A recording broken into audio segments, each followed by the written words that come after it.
Tornado warning remains in effect for folks in Warren County primarily until 6 o'clock this evening. Take a live look at the digital Doppler. Strong, intense supercell thunderstorm now rotating through central and southern sections of Warren County right here. The possible tornado is mainly along and south of Interstate 70. I'll zoom it in here. We'll stop it, and I'll point out where that tornado is located. It's going to be right in this area. Warrenton getting reports of very large hail, as you'd expect on the north side of a supercell storm. Reports of 1 to as much as 1.5 inch diameter type hail. Just got a report out of Williamsburg, which is further out to the west. Warrenton officially now 1 3/4 inch diameter hail as of last report. The possible tornado is between Pinckney and Lippstadt, or if we get in a little bit closer here, you'll see the town of Aspenhof. It is right on top of Aspenhof, radar indicating a possible tornado very near Pinckney, Holstein, and Aspenhof. It is moving to the east at 35 miles per hour, east-northeast. If you live in western St. Charles County along I-70 and south from Wentzville to New Melle, Femme Osage, and Weldon Spring, you need to be prepared. This is a potentially tornadic thunderstorm that's moving your way in the next 15 to 30 minutes. And now they're saying, at least at this point, 24 people have been killed in that storm, Chris. It's going to be more than that. I started my career in Joplin. I was the chief meteorologist at the ABC TV station in Joplin. I lived about a block from the hospital, St. John's Regional Medical Center there, in a house that is surely gone now. One of the things that struck me as interesting that you were saying is there are not very many homes there that have basements. A lot of the homes have crawl spaces. They do not have basements. The older homes there, they're built on slabs. It depends on the terrain there, but a lot of the older homes are just built on slabs and would not have survived at all. So even if people took their tornado precautions, interior room, the size and the magnitude of which surely will be rated at either 4 or 5, tornado would, there's not much you can do. It's very similar to what I saw in Tuscaloosa 2 weeks ago when I was down there. And the damage from the video we're seeing is equally as dramatic. A lot of people in St. Louis trying to get in touch with loved ones down in Joplin. I've been online trying to catch up with some old friends down there. Some I've reached, some I have not. But the damage is total. A large part of the city has been destroyed, and we'll be seeing more and more video of that and hearing more of the details in the days to come. Right now we have our own weather to talk about. Fortunately, the worst of the weather is over here in St. Louis. The tornado watch trimming away from northwest to southeast, and really I think you could drop most of it altogether here very shortly because the severe weather threat really is not terribly impressive. As you look at the radar pictures, not much going on in the St. Louis area. The rain has shifted off to the east along and south of Interstate 70 and the metro east side of the river. The rest of what you see over St. Louis is mostly ground clutter. But as you look down here to the south, still some pretty hefty thunderstorms. This area from Park Hills down to Ironton, that's the most robust area of thunderstorms that we've been seeing. And you can see even with the lightning, that is shifting off to the east. So folks from Park Hills over towards about Chester in Illinois and south, you may still have a severe weather threat there with high winds possible, along with some very dangerous lightning and maybe some small hail. But overall, you can see there are no warnings in effect for that area right now, but some warnings may be issued a little bit later. Here are the storm reports from the local area. It was active for sure early on, and then it's like it hit a brick wall over St. Louis, and the storms really started to fizzle as the energy transferred back to the south. But one tornado report coming out of Montgomery County, lots of hail reports, very large hail, almost baseball-sized hail, reported out of Silex. Thanks to Christy for sending us that picture there. And tremendous lightning with these storms. This is a time lapse from about an hour to an hour and a half ago. And you can see the lightning as the line of storms made its way into the St. Louis area. Very impressive. Very gusty winds, 40 to 50 mile per hour wind gusts in St. Louis. But the worst of the weather was left out to our west and to the southwest down near Joplin. Here's the way things look right now outside the Fox 2 studios. It's cloudy, it's breezy.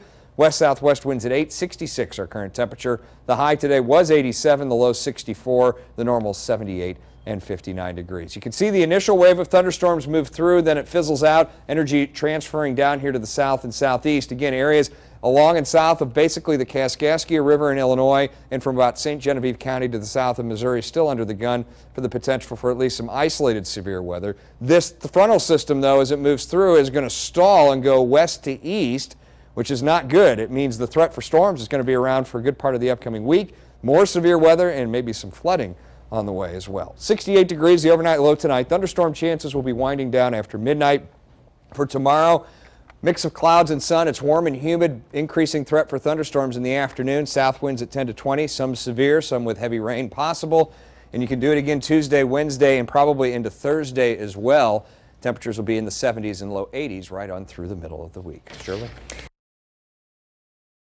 Yeah, Tom, winds with this tornado pushing 200 miles per hour, and it is still being classified as a rescue and recovery effort. They're hoping to find more people alive buried underneath this incredible damage, but everybody knows with each passing hour it becomes more and more unlikely. You're looking at Rangeline Road, and to give you some idea of an equivalent in St. Louis, it's basically like the Manchester Road of St. Louis, out in Baldwin and Ellisville. Think big box department stores lining the road. Well, as you can see, every single one of them here in Joplin has been blown away. You have Academy Sports over here, and then across the way, that's the Home Depot, and that has been the focus of a lot of attention during the daylight hours today. Take a look at the video. Dave mentioned big tornadoes in Oklahoma. They are moving this way, and there's been a lot of talk on the radio. The siren system here in Joplin doesn't work anymore. It's been wiped out. They tried to test it today with no luck. Now people who still live in and around the danger zone here are concerned about finding shelter. There are actually people calling in on the radio stations offering up their basements and their homes to families who need to find someplace to shelter should threatening weather approach later tonight. Reporting live in Joplin, Chris Higgins, Fox 2 News. Lambert International Airport sat squarely in the Good Friday tornado path. Now a new report from NOAA and the National Weather Service raises serious questions about the moments before the tornado hit. Critics say poor planning, poor execution, and poor communications could easily have cost countless lives. I was furious. I was disheartened. I was angry, just completely blown away that they had even just a pre-recorded announcement of some sort. Jennifer Wanamaker and her son Jacob lived through the terror of the Good Friday tornado at Lambert Airport. It was an experience that will haunt them forever. I actually still get choked up just reliving it and thinking that, my son had to see that we did feel so very alone, and it really is surreal. They were there that evening to pick up her husband, David, who was on his way home from a business trip. As mother and son waited, Jennifer sensed something was very wrong. And we were sitting in the chairs, and he was sitting next to me on my right. I kind of got that nervous, sick to my stomach feeling that whenever the building kind of started breathing, and I put him on my lap. And then, without any warning, it hit.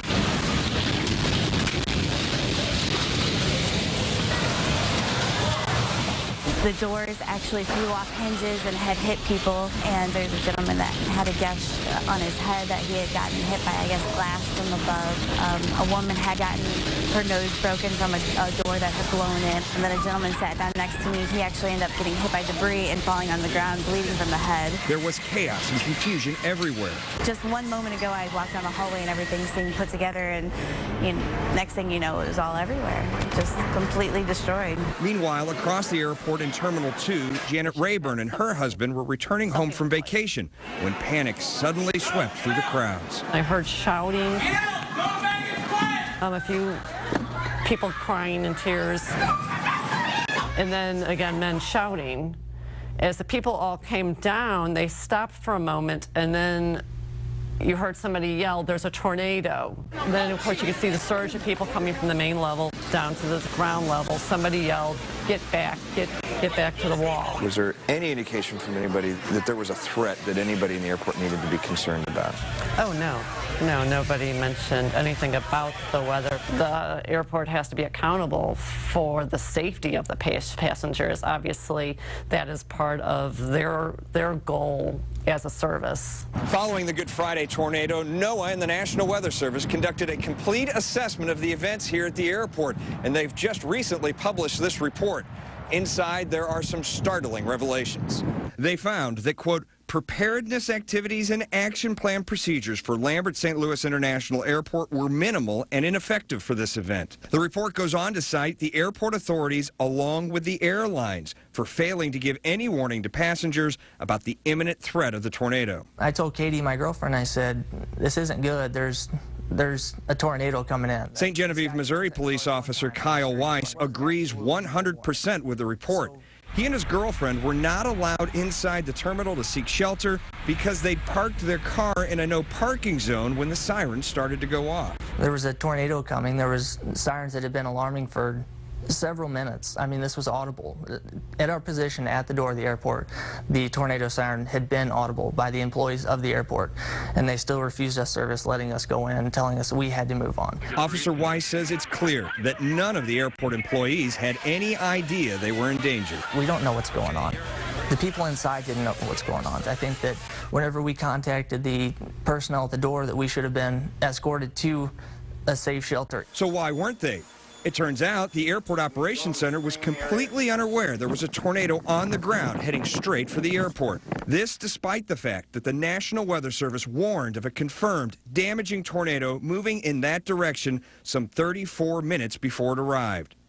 When airport authorities finally recognized the danger just seconds before the tornado hit, they abandoned the Operations Center and took shelter without making any announcements, leaving everyone else in the airport to fend for themselves. Think of it as like your family's in here. Would you want to leave them without any warning, without any information? Be prepared. Did they fail? They did. They completely failed, and it's a shame. It's incredibly outraging, to be quite honest with you, to know that they abandon everyone that they're supposed to protect and fed us to the wolves. I'm as ready as I'm going to be. It's going to be kind of interesting here because of the marvels of nature. I have to use my cell phone to talk to you up here at the top of the mountain, then we'll transition to a wireless microphone at the bottom. But the problem with that is I have to ski one-handed, so I'm going to get rolling so that we can get going. You know, Higgins Valley has been out here I'm on the way down, so watch for me, either in a ball of fire or what have you. And so far, I tell you what, the conditions here are pretty darn nice considering what they've there he is. out here at Hidden Valley. And, you know, the warm December weather, but they finally got 3 good days. Cold air, cold enough to produce snow. They've got a couple of feet of snow on the ground in most locations out here. They're going to open the doors at 1 o'clock, and the 2 out of the 3 lifts are going to be open. However, those of you who want to come out here for the inner tube, the polar plunge, not such a good day for them. They still have a lot of work to do over there, so they're not going to open the polar plunge today. But everything else pretty much will be open. They'll have several features for the snowboarders ready to go. And I got to tell you, quality of the snow out here right now. Wow, I'm impressed, Chris. I'm impressed. Yeah. Nicely done. Looks like an old Bush Bavarian commercial. It feels like it, too. Got a couple of bumps here, and whoop. All right, let's see how this goes. Here he comes, Susie Chapstick. And he's still horizontal. And the crowd applauds. Oh, vertical, they loved it. He's vertical. A perfect 10. And I have to tell you, courtesy of the folks out here in Hidden Valley, I'm winded. That was a lot of work.